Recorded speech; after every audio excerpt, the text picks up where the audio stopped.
Ассалам алейкум, дорогие ингуши, алгай.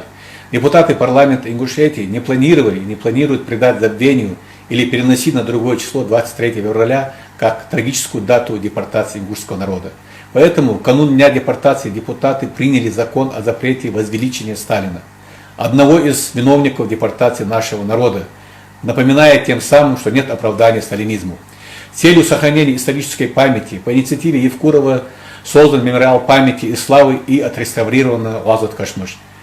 А 30 октября, День памяти жертв политических репрессий, мною предлагалось сделать всероссийским днем скорби для всех депортированных народов и отменить этот день развлекательные мероприятия по всей стране.